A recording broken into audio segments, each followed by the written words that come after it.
നമ്മുടെ കർത്താവും രക്ഷകനുമായ യേശുക്രിസ്തുവിൻ നിസ്തുല്യ നാമത്തിൽ എല്ലാ പ്രിയപ്പെട്ടവർക്കും സ്നേഹവന്ദനം. നമ്മൾ കളിക്കളത്തിലല്ല ഇരിക്കുന്നത്, നമ്മൾ പോർക്കളത്തിലാണ്. അദൃശ്യനായ ഒരു എതിരാളി നമുക്കുണ്ട്.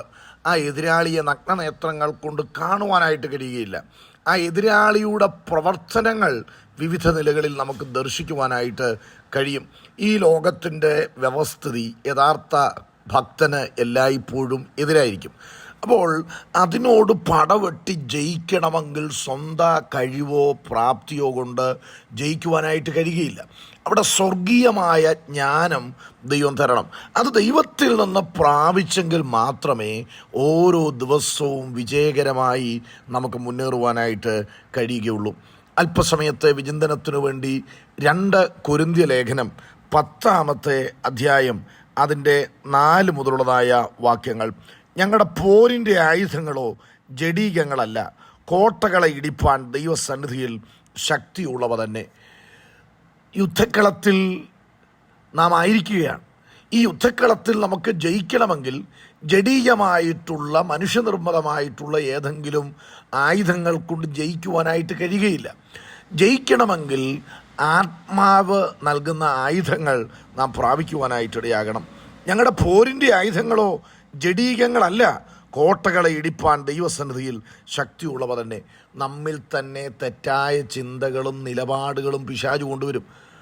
അത് നമ്മെ കോട്ട കെട്ടി വളയുന്നത് പോലെ മുന്നേറുവാൻ കഴിയാതെ മടുപ്പൊക്കെ ഉളവാക്കി നമ്മളെ പുറകോട്ട് നയിക്കും.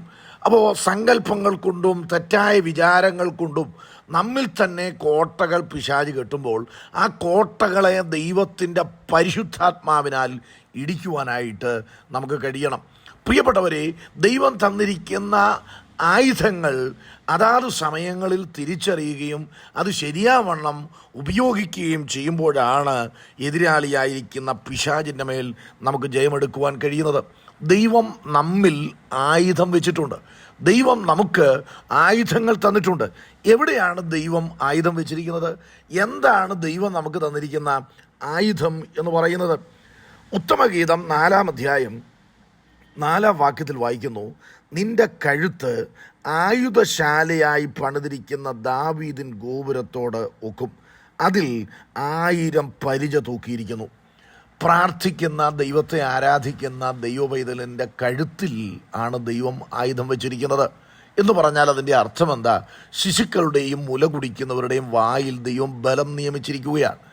ജീവിതത്തിൽ പ്രതിസന്ധികളും പ്രതികൂലങ്ങളും അദൃശ്യനായ പിശാച് അദൃശ്യമായ വേലികൾ കെട്ടി ഒരിക്കലും നമ്മൾ ചാടിക്കടക്കരുത്, മുന്നോട്ട് പോകരുതെന്നുള്ള ചിന്തയിൽ കോട്ടകൾ കെട്ടുമ്പോൾ ഒരുമാതിരി മരവിപ്പും മടുപ്പും ക്രിസ്തീയ ജീവിതത്തിൽ തന്നെ സ്വകാര്യ ദുഃഖങ്ങൾ പേറിക്കൊണ്ട് ഞാൻ പ്രാർത്ഥിച്ചാലും ആരാധിച്ചാലും ഒന്നും ഇതിൽ നിന്ന് എനിക്കൊരു വിമോചനമില്ല എന്നുള്ള നിരാശകളൊക്കെ ജീവിതത്തിൽ കടന്നു വരും. ഈ സമയത്ത് ദൈവം നമുക്ക് തന്നിരിക്കുന്ന ആയുധം ഇരിക്കുന്നത് നമ്മുടെ കഴുത്തിലാണ്. എന്താണ് ആയുധം? സ്തുതിയാണ്, സ്തോത്രമാണ്. എവിടെയും നിങ്ങൾ പരിശോധിച്ചോ, സ്തുതിക്കാൻ തയ്യാറായിട്ടുള്ള, സ്തോത്രം ചെയ്യുവാൻ തയ്യാറായിട്ടുള്ള വ്യക്തികൾക്ക് അസാധാരണമായ ദൈവിക വിടുതലുകൾ ദർശിക്കുവാൻ കഴിഞ്ഞിട്ടുണ്ട്. യെരിഹോ കോട്ട ഇസ്രായേൽ മക്കളുടെ നിമിത്തം അടച്ച് ഉറപ്പാക്കി.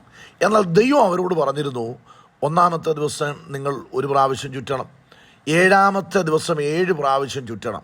ഈ 7-ാമത്തെ പ്രാവശ്യം ചുറ്റുകയും ആർപ്പിടുകയും ചെയ്യുമ്പോൾ നിങ്ങളുടെ മുൻപിൽ യെരിഹോവിൻ്റെ കോട്ടയെ ഞാൻ ഇടിക്കും എന്ന് ദൈവം പറഞ്ഞിരുന്നു. അത് തന്നെ സംഭവിച്ചില്ലേ? യഹോശാഫാത്തിന് യുദ്ധം നേരിട്ടപ്പോൾ യഹോവയ്ക്ക് സ്തോത്രം ചെയ്യുവാൻ ചിലരെ താൻ നിയമിച്ചു. യഹോവ നല്ലവനല്ലോ, അവൻ്റെ ദയ എന്നേക്കുമുള്ളത് എന്ന് പറഞ്ഞവർ ദൈവത്തിന് സ്തോത്രം ചെയ്തപ്പോൾ ശത്രുവിൻ്റെ മേൽ ദൈവം ജയം നൽകുവാനായിട്ടിടയായി. പ്രിയപ്പെട്ടവരെ, ദൈവം നമുക്ക് തന്നിരിക്കുന്ന ശക്തിയേറിയ ആയുധങ്ങളിലൊന്നാണ് ദൈവത്തെ സ്തുതിക്കുക, സ്തോത്രം ചെയ്യുക. ചെങ്കടലിൻ്റെ തീരത്ത് വന്നു നിൽക്കുന്നത് പോലുള്ള സാഹചര്യങ്ങൾ, ചെങ്കടൽ കടന്നപ്പോൾ മിരിയാം തപ്പെടുത്ത് ദൈവത്തെ ആരാധിച്ചു. പുതിയ നിയമ വിശ്വാസികൾ പ്രതിസന്ധിയുടെ സമീപെ നിൽക്കുമ്പോൾ നിരാശപ്പെട്ട് എൻ്റെ ഗതി ഇങ്ങനെയായി പോയല്ലോ എന്ന് ചിന്തിക്കേണ്ടവരല്ല, മറിച്ച് സ്തുതിച്ച് ജയിക്കുവാനിടയാകണം. അബ്രഹാമിൻ്റെ ജീവിതത്തിൽ തലമുറ ലഭിച്ചില്ല. ലഭ്യമാകാതെ വന്നപ്പോൾ അബ്രഹാം അവിശ്വാസത്താൽ സംശയിക്കാതെ വിശ്വാസത്താൽ ശക്തിപ്പെട്ട് ദൈവത്തിന് മഹത്വം കൊടുക്കുവാനിടയായി. അപ്പോൾ ദൈവം തന്നിരിക്കുന്ന ഒന്നാമത്തെ ആയുധം എന്ന് പറയുന്നത് സ്തുതിക്കുക എന്നുള്ളതാണ്. രണ്ടാമത്തെ ആയുധം എന്ന് പറയുന്നത് ദൈവത്തിൻ്റെ വചനം നമ്മുടെ അധരത്തിൽ നിന്ന് എപ്പോഴും പുറത്തു വരുവാനിടയാകണം. മൂന്നാമത് ദൈവിക ജ്ഞാനം ഒരായുധമാണ്. എവിടെ നിൽക്കണം, എതിലേ പോകരുത്, അത് ദൈവത്തിൽ നിന്ന് പ്രാപിക്കേണ്ട ജ്ഞാനമാണ്. അതൊരായുധമാണ്. ശത്രുവിനെ ലജ്ജിപ്പിക്കുവാൻ ദൈവം നമുക്ക് തന്നിരിക്കുന്ന ഇത്തരം ആയുധങ്ങളെ അവസരോചിതമായി ഉപയോഗിക്കുവാനായിട്ട് കഴിയണം. ദൈവത്തെ മുറുകെ പിടിക്കണം. എങ്ങനെ മുറുകെ പിടിക്കണം? പ്രാർത്ഥനയിലൂടെ, വചനധ്യാനത്തിലൂടെ ദൈവത്തെ നമ്മൾ മുറുകെ പിടിക്കണം. അങ്ങനെ നമ്മൾ മുറുകെ പിടിക്കുമ്പോൾ പ്രിയപ്പെട്ടവരെ, നമ്മിൽ തന്നെ ശത്രു കോട്ട കെട്ടും, ദുർവിചാരങ്ങൾ കൊണ്ടുവരും. നീ ഇത് ജയിക്കാൻ പോകുന്നില്ല, അല്ലെങ്കിൽ നിനക്ക് ഈ വിഷയത്തിൽ വിടുതൽ കിട്ടാൻ പോകുന്നില്ല, അല്ലെ ഈ വ്യക്തിയുടെ കരങ്ങളിൽ നിന്ന് നിനക്ക് രക്ഷയുണ്ടാകാൻ പോകുന്നില്ല എന്നുള്ള ചിന്തകൾ. നിങ്ങൾ വളരെ പ്രാർത്ഥിക്കുന്നവരായിരിക്കാം, നിങ്ങൾ ഒത്തിരി ബൈബിൾ വായിക്കുന്നവരായിരിക്കാം. അങ്ങനെയുള്ളവരോടാണ് ഞാൻ ഈ ദൈവാത്മാവിൽ ദൂത് പറയുന്നത്. ആയുധം നിങ്ങളുടെ അധരത്തിലാണ് തന്നിരിക്കുന്നത്.